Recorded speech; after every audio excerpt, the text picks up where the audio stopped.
Assalamualaikum warahmatullahi wabarakatuh.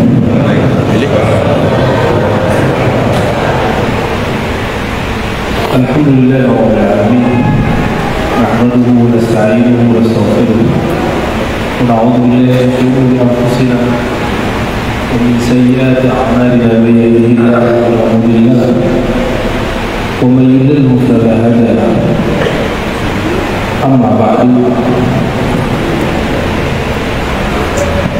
Kajian kita sesuai request, nggak tahu tiba-tiba kita kajian tasawuf.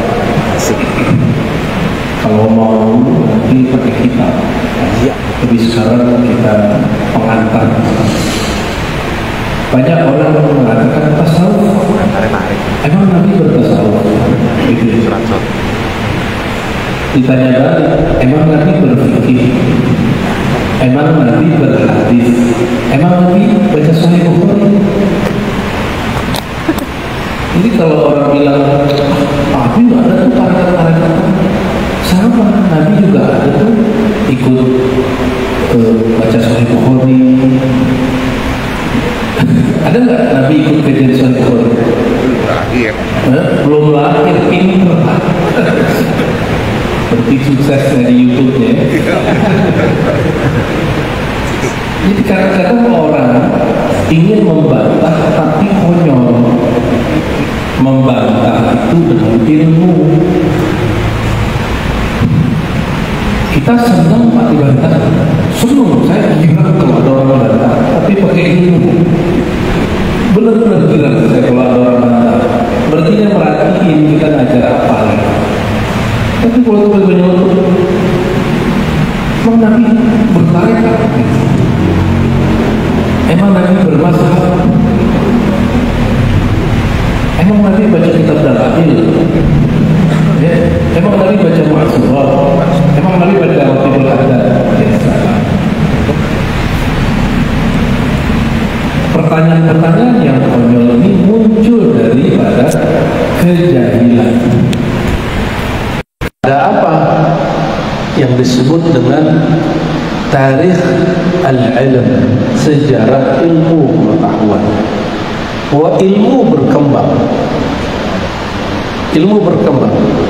Di zaman Nabi ada nggak ilmu mengenai ini hadis sahih? Disahihkan Albani, ada nggak? Ada nggak? Nggak ada. Berarti ilmu tentang hadis sahih, tidak sahih itu berasal dari siapa? Dari orang yang hidup setelah Rasulullah SAW. Bid'ah enggak? Kalau standar kita bid'ah itu sesuatu yang tidak ada di zaman Rasulullah SAW, maka ilmu hadis bid'ah. Jadi kalau kita ngomong disahihkan oleh siapa? Hah? Mau lihat siapa lagi? Albani udah. Itu nggak ada di zaman Rasul. Apalagi Nabi bertauhid uluhiyah, rububiyah, asma wa sifatnya. Ada nggak Nabi membagi di Quran? Membagi di Quran dari ayat pertama sampai ayat terakhir, at-tauhid salasah. Ada nggak tauhid 3, tauhid salasah, 3 tauhid, uluhiyah, rububiyah, asma wa sifat? Kan nggak ada. Atau sama, adakah di Quran tentang sifat 20? Misalnya ada kalimat sifat Allah isyri, inna sifat Allah. Ada. Semua itu ijtihad ulama. Ada nggak di Quran mengenai innal mazahib arba'? Sesungguhnya mazhab itu 4. Sama-sama nggak ada. Sama-sama tidak ada. Maka juga tidak ada di Quran tarekat Naqsyabandi, tarekat Syazili, tidak ada semua. Salafi itu nggak di Quran. Jemaah Tabligh, NU. Nah, apalagi antum sebut semua itu nggak ada di Quran. Namanya nggak ada. Tapi kawan kita klaim tauhid uluhiyah ada di Quran kok. Apa dalilnya? Wa ilahukum ilahun wahid. Nah, itu ayat. Wa ilahukum, ilahmu, Tuhanmu satu. Allah kan gak ngomong wa ilahukum bitauhid uluhiyah. Ada nggak? Nggak ada. Itu kan pemahaman. Kenapa kalau imam kita, imam ente yang berpemahaman disebut itu Qur'ani, kalau imam kami tidak? Kan nggak adil gitu. Sama-sama ijtihad, boleh saling mengkritik. Karena ijtihad bukan dari Allah, yang nggak boleh dikritik Qur'annya. Pemahaman terhadap Quran boleh dikritik. Sepakat nggak? Kalau ngeritik Quran kafir, ngeritik Nabi kafir. Tapi ngeritik riwayat hadis Nabi nggak kafir.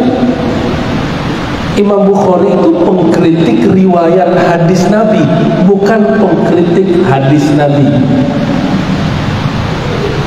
Kalau hadis Nabi nggak boleh dikritik, tapi riwayatnya, beritanya dari mana, kepada siapa, itu ilmu hadis. Dan saya 15 tahun mengajar itu, belajar ngajar tentang cara menentukan hadis ini benar, sahih, tidak sahih. Dan kami selama 15 tahun itu bolak-balik khataman kitab hadis untuk mengetahui ini hadis sahih, tidak sahih hadisnya. Tidak hanya itu, kualitasnya juga tidak cukup. Kita harus bahas ini hadis maksudnya apa.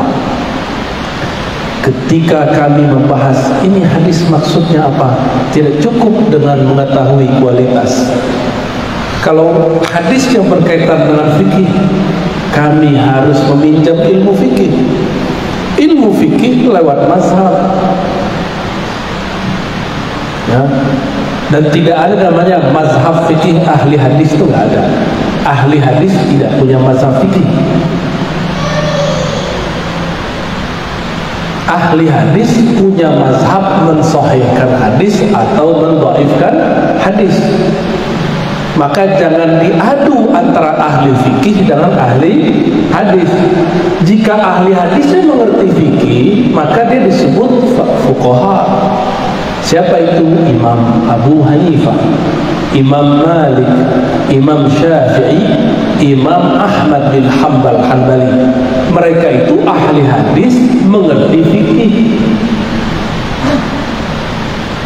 Maka coba lihat, Abu Hanifah punya kitab hadis namanya Musnad Abu Hanifah. Jadi ada riwayat hadis, riwayat Abu Hanifah ada. Baru dengar ya? Tuh baru dengar. Antum mu'alaf sih hadisnya. Ada hadis riwayat Imam Malik, judul kitabnya Al-Muwatta. Kata Imam Syafi'i, umur 10 tahun beliau sudah hafal kitab ini. As-sahhul kitab ba'da kitabillah Al-Muwatta. Kitab yang paling valid kualitasnya setelah Al-Quran adalah Al-Muwatta. Loh, Imam Syafi'i kok ngomong gitu? Kenapa Imam Syafi'i gak ngomong Sahih Bukhari? Kenapa? Apa? Betul lah, Imam Bukhari belum lahir. Iya, dia belum lahir. Karena Imam Bukhari belum lahir, dia belum nulis kitab, belum ada Sahih Al-Bukhari. Yang baru ada Al-Muwatta Malik. Itu Imam Malik diejek orang, kamu nih nulis buku yang ditulis orang. Apa jawaban Imam Malik? Wa ma lillahi baqiya. Jika ini buku karena Allah, pasti kekal. Sekarang semua kitab Muwatta tidak ada lagi yang tersisa kecuali Muwatta Imam Malik. Jadi Imam Malik ini sudah diperjalankan ruhaninya oleh Allah. Nanti Muwatta'mu yang akan jadi, cuma nggak boleh sombong. Bahasanya diperhalus. Wa ma lillahi baqiya. Karena Allah pasti kekal. Kalau orang sekarang apa? Lillah kita. Tapi saya geli sih dengan kalimat itu, lalah lillah itu agak gimana gitu, kayak gak pantas kita ngomong ya. Imam Syafi'i punya kitab Kitab Al-Um, di situ disebutkan sifat sholat Nabi sesuai dengan cara Nabi yang diriwayatkan Imam Syafi'i. Ini karena apa ya? Saya udah susah sekarang untuk nulis.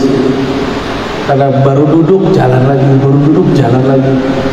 udah nggak sempet ya. Mungkin sekarang tugasnya ngomong dulu ya, kan nggak semua orang seneng baca, senengnya hasil jadi, benar nggak? Pilih baca apa dengerin ceramah, tuh kan, benar ya. Tapi insya Allah ini sudah 70% sifat sholat Nabi yang diriwayatkan Imam Syafi'i ya. Karena orang biasanya sifat sholat Nabi Albani ini yang lebih tua nih ya. Semuanya diambil dari kitab Al-Um, hadis riwayatnya Imam Syafi'i langsung. Biar gak antum pertentangkan cara sholat kita ini dengan cara sholat sifat sholat Albani. Itu kan cuma salah satu kompilasi aja gitu ya. Jadi Imam Syafi'i periwayat hadis ya, periwayat hadis. Kalau kurang percaya buka kitab Bulughul Maram. Di sini ada kajian kitab Bulughul Maram, harus ada ya. Itu kitab ditulis oleh imam ahli hadis bermazhab Syafi'i, Ibnu Hajar Al-Asqalani. Cuma sering dipakai oleh orang anti mazhab ya. Hadis pertamanya tentang Ma'ul Bahar, kata Rasulullah SAW, Al-hillu maitatuh, At-tuhuru ma'uhu al-hillu maitatuh. Airnya suci, bangkainya halal. Di situ sebutkan rawahu Malik wa Syafi'i wa Ahmad, diriwayatkan oleh Imam Malik, Imam Syafi'i, Imam Ahmad. Belum ada Bukhari ya, belum ada Imam Al-Bukhari. Guru saya masih hidup, Allah ya yahfaz, Syekhuna Muhammad Hasan itu tinggalnya sekarang di Jerman karena sempat konflik dulu dengan ayahnya Bashar Assad, politik ya. Dan sekarang Bashar, dulu Assad, konflik ya, dia berani ngeritik pemerintah. Di Timur Tengah itu ngeritik pemerintah, mau negara mana aja, enggak, apapun negaranya, kritik sekarang ntar malam hilang ya. Di Indonesia kritik di mana-mana, hatta di warung pecel. Kita duduk di warung ini, orang ngomongin pemerintah dan nggak ditangkap. Saking banyak kan bingung menangkap yang mana. Dan Indonesia ini negeri sekarang, negeri surga kritik. Beruntung jadi orang Indonesia ya. Jadi netizen yang paling aktif sedunia itu Indonesia. Bener. Makanya orang Korea, orang Jepang senang dabbling atau ngambil tokoh atau dia nyanyi lagu Indonesia. Karena mereka tuh dikit. Kalau orang Indonesia senang lihat Korea, langsung tuh viewernya banyak. Ya, apa namanya? Saya sampai sekarang nggak benar-benar nyebutnya subscriber gitu ya. Baik. Kalau orang bertanya, kalau tasawuf dalilnya mana? Gitu ya. Emang Nabi bertasawuf? Coba saya tanya Bapak Ibu, bertasawuf pengen sholat khusyuk? Ya, dalil sholat khusyuk di mana? Surat Al-Baqarah 45-46. Dan ada pernyataan di Quran di surat Al-Mu'minun, qad aflahal mu'minun, alladzina hum fi salatihim khashi'un. Sungguh beruntung orang beriman. Siapakah mereka? Yang di dalam salatnya mereka khusyuk. Inilah tasawuf. Antum kalau nggak belajar tasawuf, kusut salatnya. Mau ustadz sekalipun nggak bertasawuf, kusut.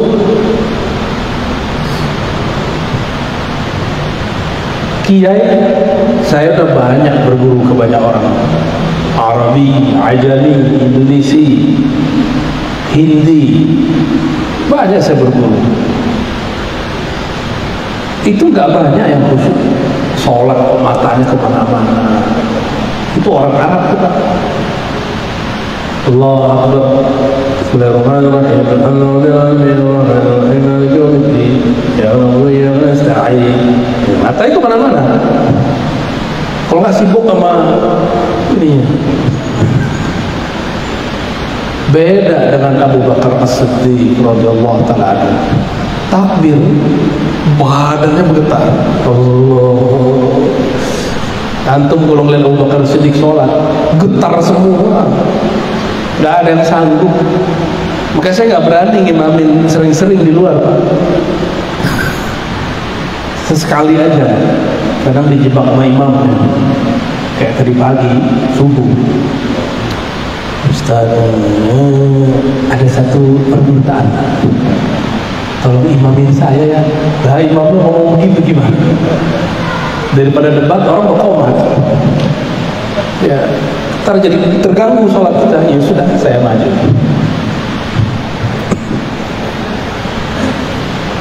Saya punya guru namanya Syekh Qasim. Kakek guru ya. Guru saya punya guru namanya Syekh Qasim. Syekh Qasim ini pernah diminta ngimamin sholat Jumat. Dia orang kalau zikir lupa sama dunia, Pak. Kalau udah zikir, kalau kita kan zikir malah ingat dunia. Bener ya? Sama kita, Pak. Itu beliau Syekh Qasim, dia thariqahnya Naqsyabandiyah, orang alim, ngerti qiraat. Sholat karena khatib nggak ada, yang tugas nggak ada, beliau yang khatib, beliau jadi imam. Takbirlah, Allah, nggak ada akbar, hilang, Allah, hilang deh tangannya itu. Tapi masih hidup, kelihatannya mati suri. Kan orang bingung, nungguin, ada 10 menit nungguin, bubar aja tuh sholat Jumat. Bubar sholat Jumat, orang pada bingung, ini guru kenapa ini? Itu pernah kejadian. Maka besok ketika dia sadar, jadi dia kalau disebut nama Allah, hilang pikirannya, dia sibuk asik. Ada orang begitu ya. Ketika esok hari, bahkan beliau nggak berani lagi kalau datang awal, kalau datang pasti nyari sudut. Itu sejarahnya kenapa guru-guru saya yang ahli-ahli zikir setiap kali Jumatan itu nggak mau di sini dulu, pasti di sudut sini. Kalau nggak di belakang gitu, nyamar jadi orang lain. Khawatir disuruh jadi imam. Ada orang begitu, Pak. Ya. Jadi kalau orang nanya, mana dalil tasawuf? Tasawuf itu salah satu benefitnya mendapatkan sholat khusyuk. Maka sholat khusyuk itu ada di surat Al-Baqarah ayat 45-46, ada di surat Al-Mu'minun surat 23 ayat 2. Allazina fi salatihim khashi'un.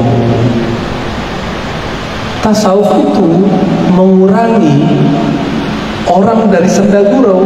Wallazina hum 'anil lagwi mu'ridun. Itu tasawuf ya.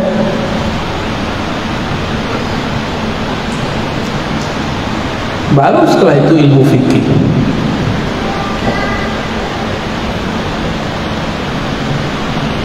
Jadi orang nanya lagi, ini kan pertanyaan-pertanyaan orang, mana dalilnya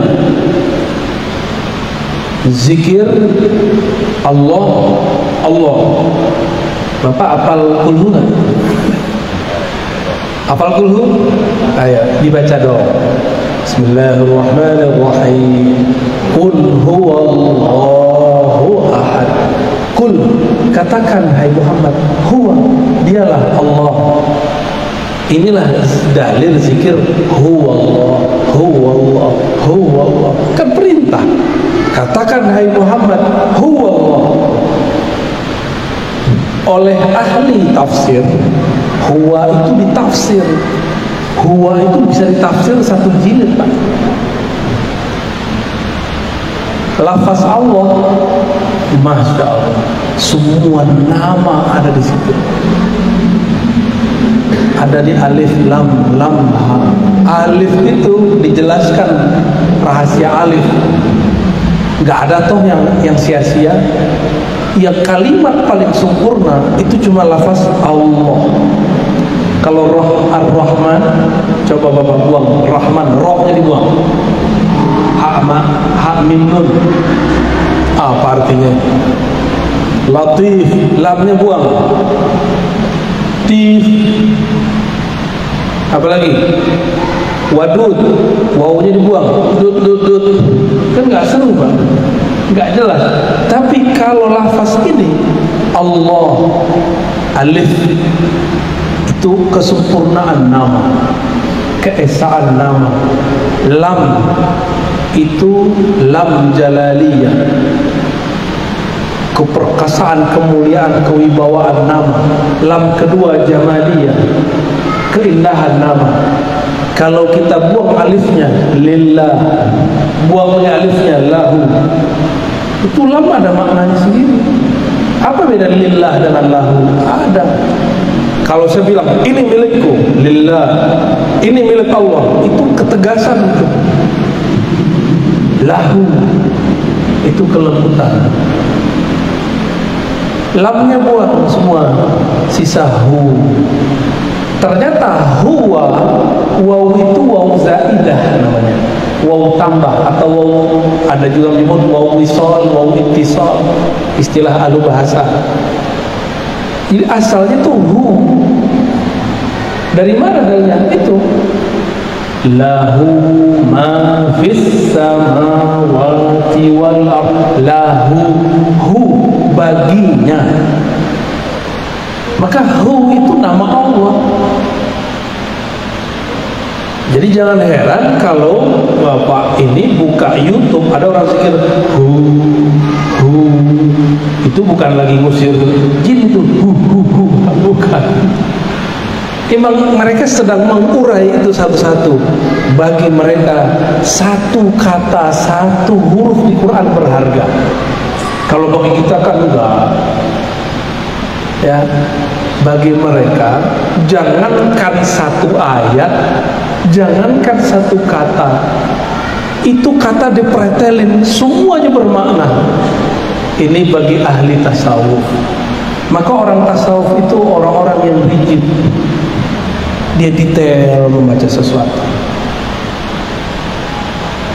Kenapa? Karena sufi itu tenang.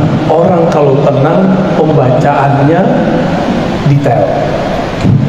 Kalau kita rusuk-rusuk, kita nggak bisa melihat secara rinci. Sufi itu mereka beramal dengan surat Ar-Ra'd ayat 28. Ala bidzikrillah tatma'innul qulub. Ketahuilah hanya dengan menyebut nama Allah qalbu jadi tenang. Karena mereka sudah tenang, membaca ayat itu lebih dalam daripada orang lain. Gitu. Maka kul huwallahu ahad, mereka menemukan dahsyat ini surat. Wajar. Ini disebut sepertiga Al-Quran.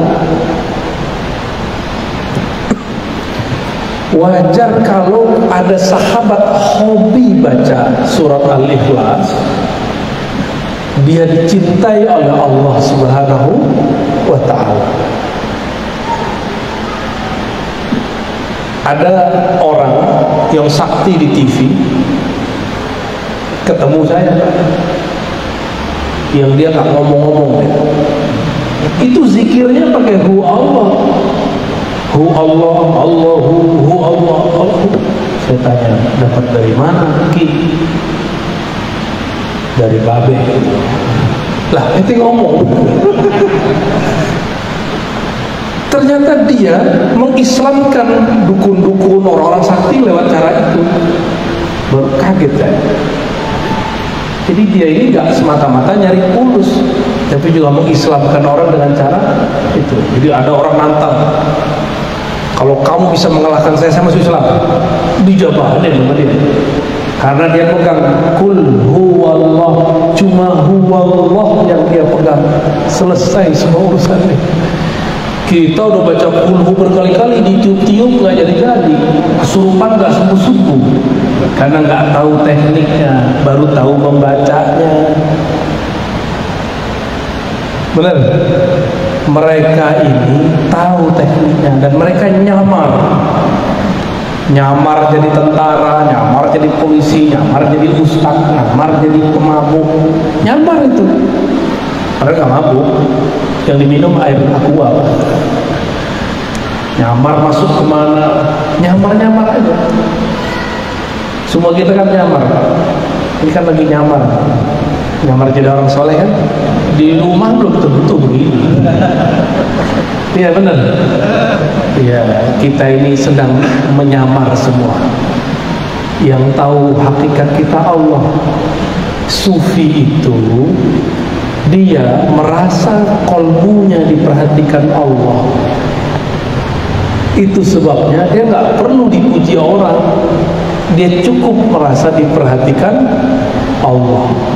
Itu sufi. Jadi sufi itu bukan orang gila, bukan. Ada orang gila di syuting, ini wali Sufi Ar-Razi, dikirim ke saya. Ya saya senyum aja. Orang jahil kok dilawan ya. Gak usah dilawan orang jahil.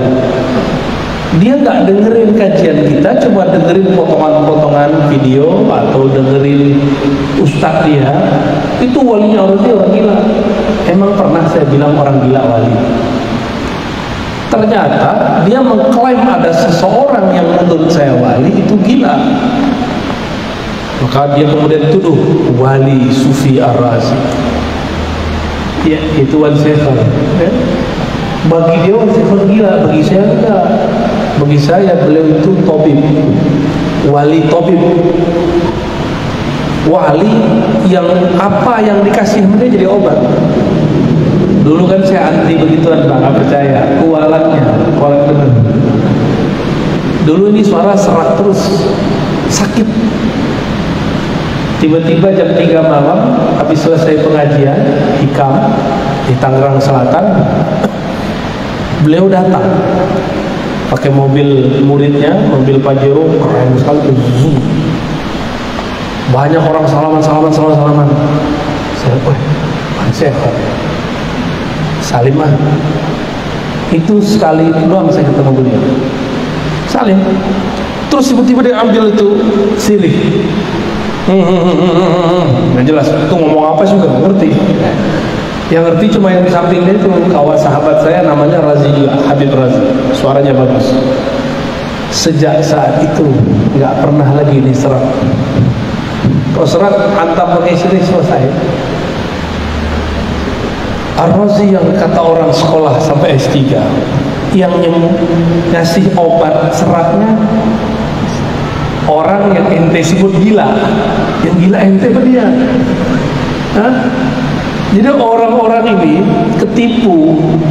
ketipu oleh penampilan orang-orang tertentu. Jadi bagi dia kalau dia nyoret-nyoret gila. Gak begitu ya. Berarti yang nyoret-nyoret tembok gila semua dong. Baik. Jadi sufi itu apa? Tasawuf itu apa? Nah, kita harus punya perbandingan. Fikih, akidah, tasawuf, hadis, tafsir. Ilmu hadis ya. Ilmu hadis itu ilmu mengetahui sumber riwayat riwayat, kualitasnya dan statusnya, diterima atau tidak suatu riwayat. Jadi tujuan belajar ilmu hadis apa? Supaya mengetahui ini riwayat diterima atau tidak. Ilmu fikih, ilmu mengetahui cara, ilmu mengetahui kesahihan dan ketidaksahihan suatu amalan, sah atau batal. Ilmu akidah, ilmu mengetahui sifat Allah yang wajib, yang mustahil, yang jaiz. Lalu tasawuf apa? Ilmu tasawuf, ilmu juga ilmu sama kayak tadi, untuk mengenal Allah, mengenal cara beribadah kepada Allah, agar mengetahui ibadah diterima atau tidak. Kalau ilmu hadis saja bisa ada ilmu diterima atau tidak, kenapa ibadah ini bisa diterima atau tidak nggak bisa dipelajari? Bisa dipelajari. Sholat kita tadi nggak ada yang diterima, Pak. Serius? Nggak ada yang naik tadi. Percaya mas saya, nggak ada yang naik tadi. Semuanya kacau, pikirannya kemana-mana, termasuk saya. Biasanya sholat itu kita fokus semua. Ini kok sholat nggak fokus? Ada apa ini? Ada yang salah kali niat kita datang ke sini atau enggak? Saya nggak tahu. Sama nggak? Pikirannya banyak tadi. Banyak pikiran tadi. Ya kan? Saya nggak tahu isi alam gaib, tapi itu yang datang ke dalam batin saya. Nggak ada yang terima. Makanya wajib, bukan sunnah, istighfar pada sholat. Secara fikih sunnah, tapi secara ilmu hakikat wajib. Itulah tasawuf. Sholat kita nggak pantas diterima, ya nggak pantas. Sholat kayak gitu mau diterima. Terus gimana mau jadi qad aflahal mu'minun? Ya. Maka perlu ada latihan khusyuk. Latihan khusyuk. Sholat itu tujuannya apa? Surat Thaha, aqimis salata lidzikri. Surat Thaha ayat 14.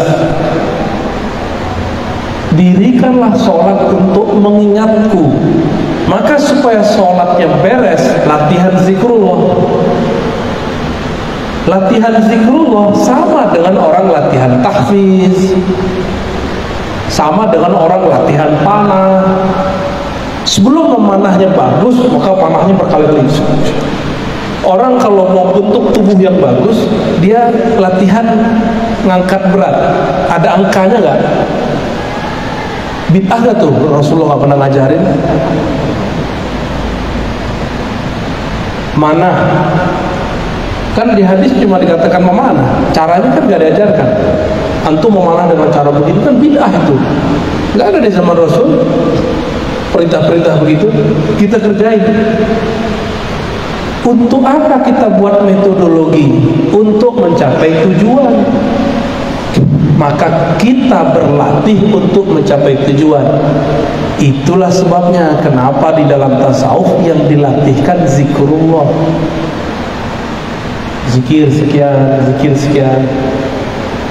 Tapi ada tasawuf yang murni. Tadi tasawuf amali namanya, tasawuf amal, tasawuf wirid.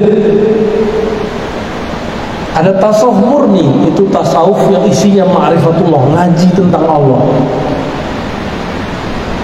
Bapak kalau wirid 1000 itu terasa lama. Tapi dari tadi habis maghrib sampai sekarang kita ngaji, gak terasa ya? Maka thariqat ma'rifatullah, thariqat mengkaji tentang siapa yang disebut dalam zikir, itu kadang lebih seru daripada zikir. Kita senang sama seseorang, ketemu orang yang kenal sama orang itu, nanya-nanya, tahu-tahu udah 2 jam. Coba kalau kita sebut-sebut namanya siapa Pak? Yang Bapak senang? Siapa? Siti Rahmah. Beti, jadi bete, Pak. Zikir itu cuma latihan mengingat-ingat. Tapi kalau thariqat ma'rifatullah itu mengenal siapa yang disebut, siapa yang disembah.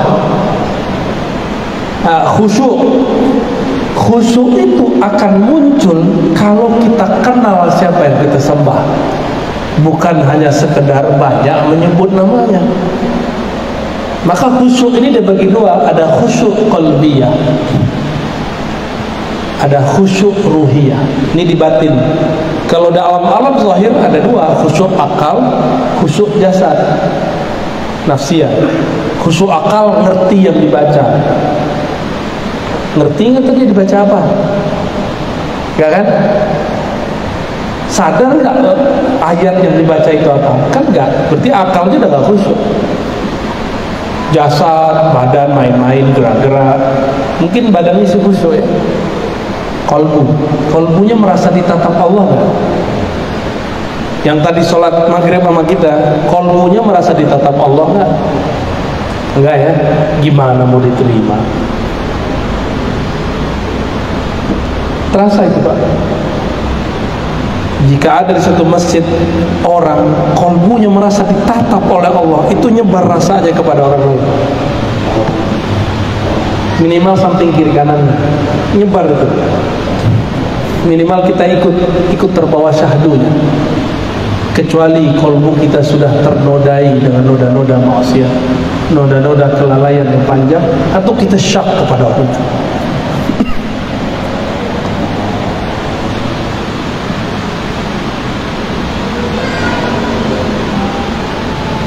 Berdasarkan ini semua, maka bertasawuf itu bukanlah aneh-aneh. Ya, tasawuf itu bukan zikir nari-nari.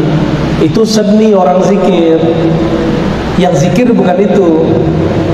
Zikir itu ketika lisan berkesesuaian dengan kalbu menyebut nama Allah Subhanahu Ta'ala. Kita azan ya? Benar, azan. Habis itu ada satu sunnah yang jarang diamalkan oleh umat hari ini. Sholat isya ditakhirkan berjamaah. Bapak silakan buka Sahih Bukhari, Sahih Muslim. Nabi itu selalu mentakhirkan sholat isya kecuali orang sudah ramai ya. Ini kan kita jarang rame-rame begini untuk ngaji. Jadi nanti azannya nggak usah panjang-panjang kan, habis itu langsung tanya jawab ya. 10 menit cukup ada azan, kita langsung. Kita jangan komat karena ngikutin itu. Itu kan buatan kita, Pak. Dia yang ikut kita ya. Jadi nanti kalau ada yang protes kasih tahu. Baik, fadhal.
Baik, tanya jawabnya langsung ke kertas. Hah? Next pakai kertas ya, biar efektif. Pada pertanyaan mungkin ada yang lain silakan. Mungkin kita batasi dulu untuk dari 3 pertanyaan bila ada yang bertanya dari para jemaah, silakan angkat tangan.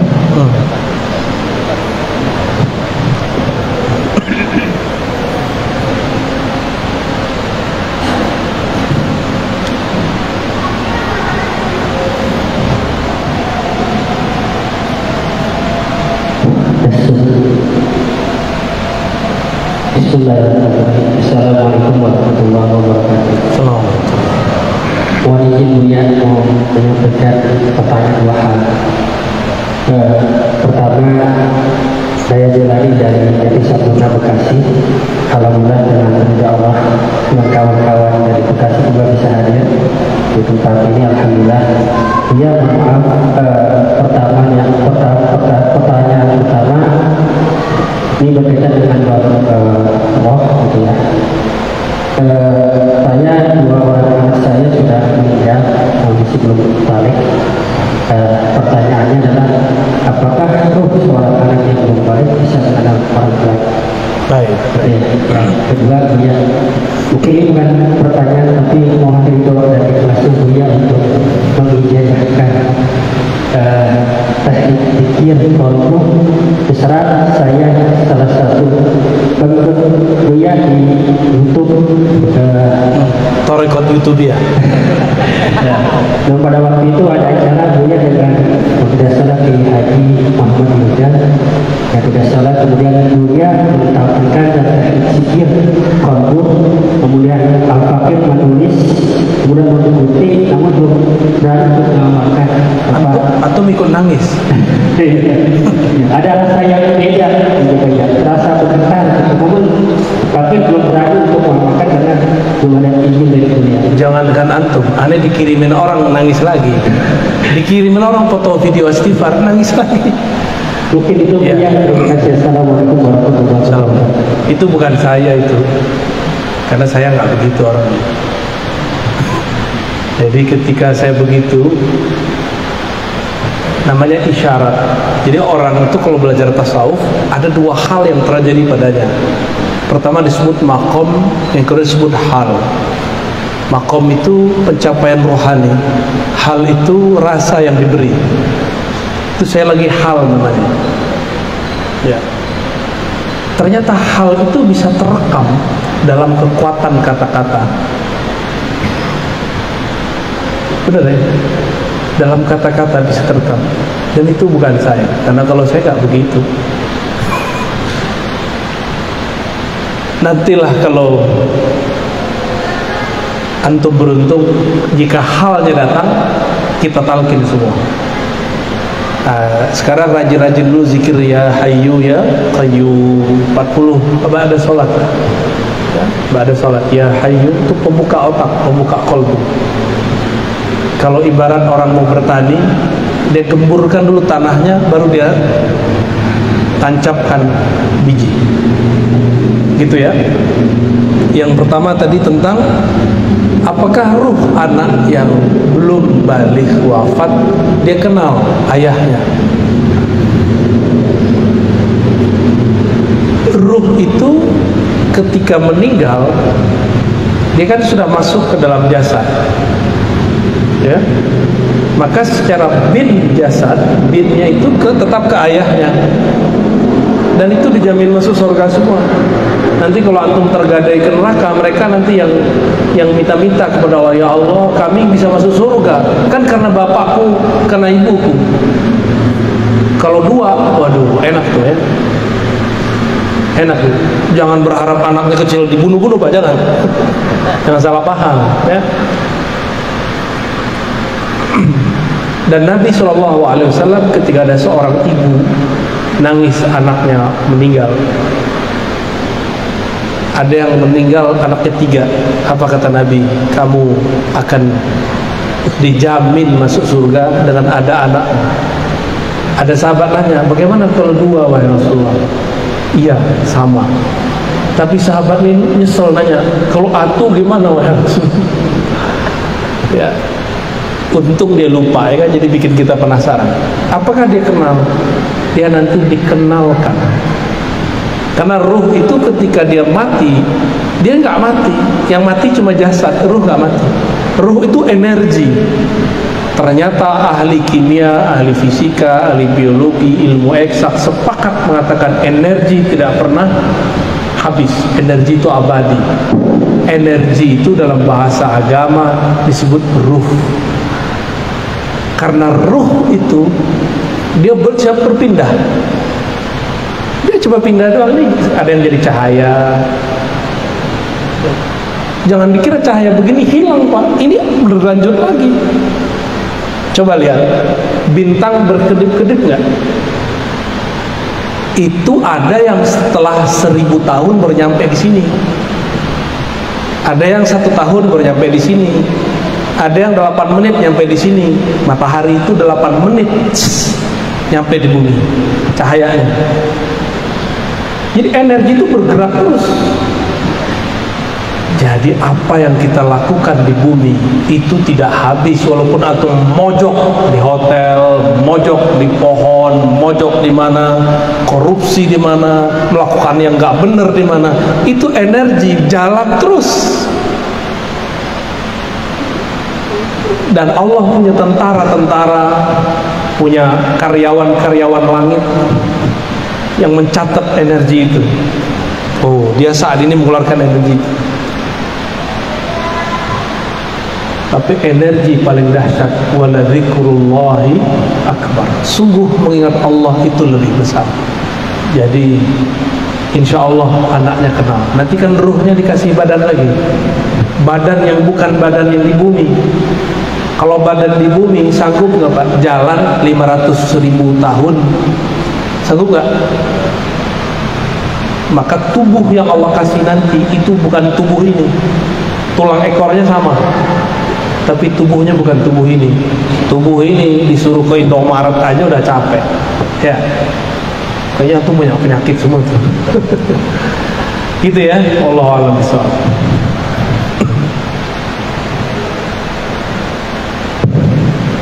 Bismillahirrahmanirrahim. Assalamualaikum warahmatullahi wabarakatuh. Assalamualaikum. Malam ini bersyukur kepada Allah kita dikasih kemudahan hadir di majelis ilmu. Begini Buya, yang pertama pertanyaan dari saya, apa hukum memakai sorban? Karena kalau kita melihat sangat banyak versi, mungkin nanti bisa lebih jelas lagi dari Abuya. Yang pertama. Yang kedua, kita ketahui juga aliran tasawuf begitu banyak. Kira-kira menurut Abuya mana tasawuf yang memang sangat mudah buat kita amalkan? Karena biar bagaimanapun kita sangat butuh kepada tasawuf ini. Itu saja. Terima kasih. Assalamualaikum warahmatullahi wabarakatuh. Assalamualaikum. Hukum pakai sorban. Sorban itu juga banyak modelnya. Dulu waktu Ibnu Abbas ketemu dengan seorang tabi'in, dia pakai sorban, bukan sorban Mekah. Saat di Mekah dimarahin beliau. Ilbas di bahasa ahli Mekah, pakai pakaian orang Mekah. Ditegur oleh Ibnu Abbas karena berpakaian yang bukan pakaian yang majmuk, dianggap dengan libas syuhrah, pakaian syuhrah. Tahu pakaian syuhrah? Pengen nonjol, pengen beda. Coba aja Pak, orang nggak ada pakai sorban, Bapak pakai sorban sendiri, itu aneh loh rasanya. Ntar walaupun Qurannya nggak benar disuruh jadi imam. Tapi boleh nggak ya? Boleh. Cuma kalau guru saya, Kiai Ali Mustafa Yakub itu 9 tahun di Saudi, mengharamkan pakai serban di negeri yang tidak berserban. Sebagaimana beliau mengharamkan pakai kopiah hitam di negeri yang orangnya pakai serban semua, gitu. Jadi beliau bukan mengharamkan serbannya, tapi tradisinya. Karena al-urf, tradisi itu bagian dari hukum. Namun sekarang pakaian itu bukan hanya tradisi, tapi seremonial. Untuk seremonial agama, orang sudah terbiasa melihat, terutama habib pakai serban, ustadz pakai serban, benar nggak? Saya cuma punya 2 atau 3 guru yang istiqomah berserban. Makanya yang saya sering pakai kopiah biasa, songkok hitam. Ya, apakah ini bid'ah? Enggak. Yang sunnah itu menutup kepala, itu yang sunnah. Apa caranya? Itu berpulang kepada kita. Ya, itu berpulang kepada kita semua. Jadi tidak wajib, juga tidak diharamkan. Nah, ada bab yang lain, bab tasawuf. Dalam bab tasawuf ada namanya mahabbah. Kalau sudah cinta, maka kita ingin meniru yang kita cintai. Nabi Muhammad SAW setiap hari kalau keluar rumah pakai sorban nggak? Pakai serban. Dan serbannya bukan satu warna, bukan hanya putih, kadang merah, kadang hitam. Kalau beliau hitam, biasanya pakai yang runcing. Tapi kita kan enggak, sorbannya karena nggak tahu serban itu apa. Serban itu ada budayanya. Ahli Mekah beda dengan Taif, Taif beda dengan orang Yaman.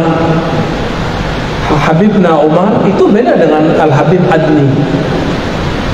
Beda cara serban. Bahkan beliau dengan abangnya sendiri, Allah yarham, beda cara serbannya. Ya. Tapi kalau pakai kopiah songkok gimana, Pak? Sama aja. Ini pilihan, bukan berarti ini nggak sunnah. Biasa aja, ya. Imam Izzuddin bin Abi Salam satu-satunya imam di zamannya nggak mau pakai serban, dia pakai kupluk aja. Orang serbannya di zaman itu tebal segede ban Vespa. Dia enggak, dia beda sendiri. Ya. Tapi semua ulama berserban, cium tangan dia. Ya, Imam Izzuddin bin Abdis Salam disebut Sultanul Ulama, bahkan sultan-sultan cium tangan dia. Oke, jadi terserah untuk memakai serban itu boleh. Misalnya seremonial maulid atau ada kedatangan zuriat Rasul, silakan. Bab cinta, jadi bab cinta ini bukan wilayah fikih, ini wilayah tasawuf. Kalau fikih yang tadi di depan saya bahas, uruf tradisi. Orang Arab mengatakan al-imamah tajul Arab, bukan hadis ya. Serban itu mahkota Arab. Kalau kita orang Indonesia apa mahkotanya? Songkok hitam, at-taqiyah, as-sauda, tajul apa? Tajul Nusantara, tajul Indonesia, wa Malaysia, wa ya. Mana tarekat yang paling bagus? Tidak ada tarekat yang paling bagus atau paling buruk. Tarekat itu metode, yang penting orang yang jalanin metode. Kurikulumnya sama, yang beda kepala sekolah dan gurunya. Sama-sama rumah makan Padang, resto, tapi beda kokinya, beda rasa gak? Beda, bener. Kok bisa beda? Karena beda tangannya, bumbunya sama. Ini saya buat rendang, bahannya sama, antum buat rendang, beda gak rasanya? Beda. Yang gak enak punya saya, karena gak pernah buat rendang. Ya, bahan sama, di tangan yang berbeda, beda hasilnya. Qurannya sama, tapi yang bacanya beda, hasil beda. Itulah hakikat orang bermursyid bertarekat. Sama-sama Naqsyabandi, sama-sama Qadiriyah Naqsyabandiyah, sama-sama Syadziliyah, sama. Tapi ketika ini yang memasak zikirnya, mengolahnya, hasilnya berbeda. Dan kita nggak boleh hasad, nggak boleh iri. Itu yang Allah berikan kepada kita. Bapak Ibu yang berkahi Allah, ada lagi apa cukup? Satu lagi ya, satu lagi. Bismillahirrahmanirrahim. Assalamualaikum warahmatullahi wabarakatuh. Assalamualaikum. Mohon izin Buya memperkenalkan diri. Nama saya Hedi Afrizal. Saya tinggal di Cilengsi, asli Sumatera Barat. Kebetulan juga pernah bareng sama Abuya tahun 2004 di UIN. Abuya di Usuludin, saya di Syariah. Sama-sama di KMM, Komunitas Mahasiswa Minangkabau. Salam kenal kembali Buya. Iya. Jadi ada satu pertanyaan saya tentang tasawuf. Tasawuf identik dengan tarekat Thariqah. Ada organisasi di bawah Nahdlatul Ulama bernama Jatman, Jamiyah Ahli Thariqah Al-Mutabarak An-Nadiyah. Nah, pertanyaan saya begini Bu ya. Ada sekitar 43 Thariqah itu. Nah, ada seorang salik ikhwan, ketika ada baiat Thariqah A, dia ikut dengan mursyid A. Ada baiat Thariqah di sana, dia ikut juga. Ada baiat Thariqah ini, artinya banyak mursyid, banyak sanad. Itu bagaimana Bu ya untuk proses perjalanan suluk untuk mencapai agar kita bisa dalam istilah makrifat atau usul. Baik. Mungkin seperti itu Bu ya. Yang kedua, saya sering mengikuti kajian YouTube Abuya. Pernah saya melihat ada tentang kemursidan di salah satu tarekat di Jawa Barat. Waktu itu mursyidnya wafat. Nah, muncullah satu dinamika waktu itu. Ahlul Baitnya tidak mengakui satu kemursidan, dan kemursidan yang satunya, kemursidan itu mempunyai banyak jamaah. Nah, kadang dinamika ini membuat ikhwan yang di bawah ini dilema, apa yang harus dilakukan. Muncullah opsi bahwa mursyid itu harus yang hidup. Mursyid itu kalau yang mati nggak bisa. Kalau misalnya dia sudah wafat, kenapa nggak langsung ke Rasulullah saja? Nah, mungkin di situ karena waktu itu saya lihat YouTube-nya itu sepotong, jadi saya kurang memahami dari Buya. Mungkin itu saja, mohon maaf. Wallahu muwaffiq ila aqwamit thoriq. Wassalamualaikum warahmatullahi wabarakatuh. Assalamualaikum. Ini orang Padang tapi nggak Muhammadiyah, bertarekat. Gimana dengan orang yang sering ngambil bayat talqin? Nah, kenapa dalam kajian saya thariqat itu yang penting bukan talqin tapi ngaji? Karena talqin ilmu lebih penting dari talqin zikir. Ya, karena kejadiannya kayak tadi, jadi kolektor bayat, kolektor talqin. Terbingung, gue mau ikut tarekat yang mana ya? Kebanyakan nih. Cukup mobil satu sampai daripada mobil banyak tapi nggak dipakai-pakai. Karena saking bingungnya mau pakai ini bagus tuh.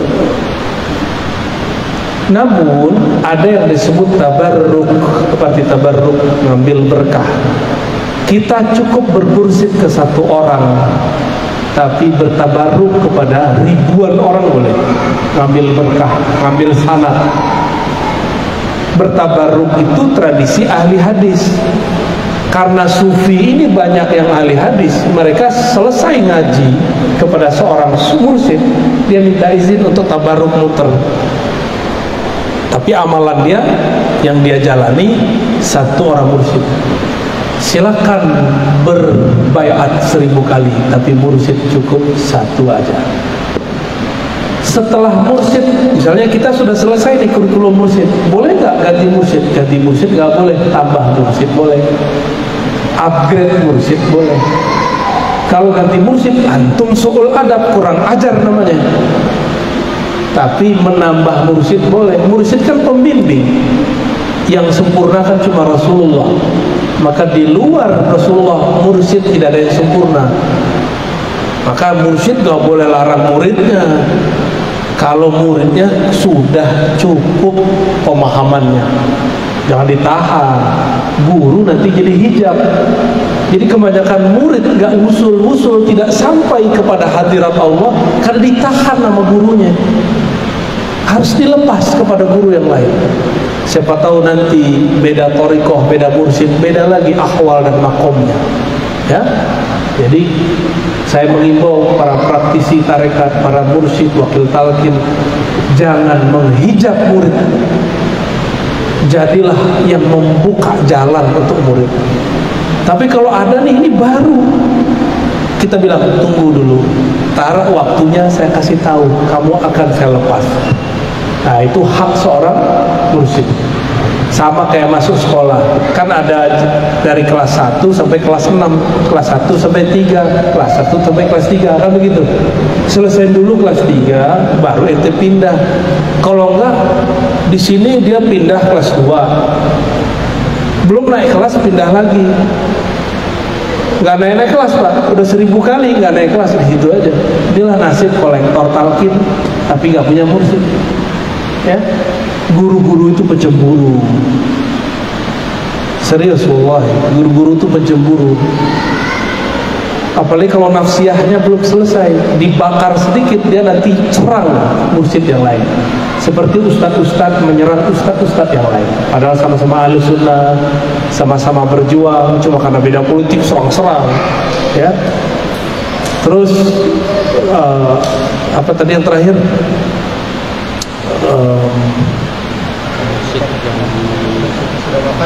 Mursyid sudah wafat. Maka saya dari dulu kasih tahu, hati itu cukup bergantung kepada Allah.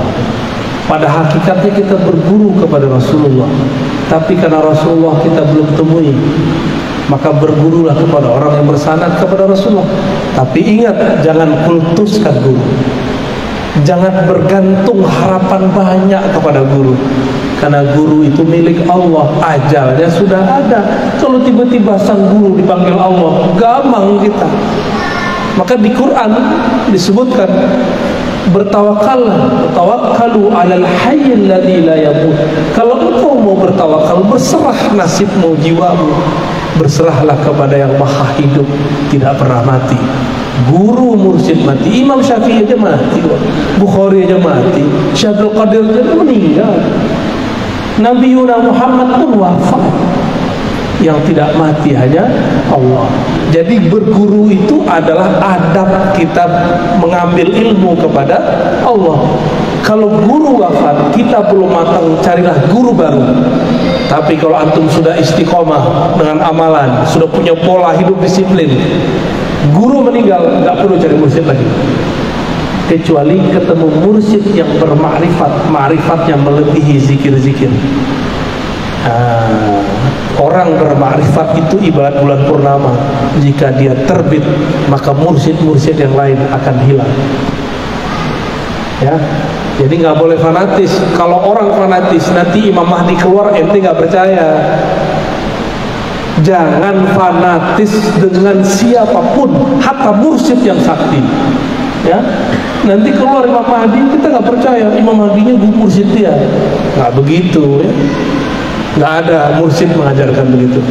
Kira-kira itu sudah jam 8. Semoga bermanfaat, ya. Alhamdulillah kita dapat 2 sunnah, sunnah ta'lim, sunnah mengundur sedikit sholat isya berjamaah. Ini sunnah yang sudah jarang diamalkan orang di zaman ini.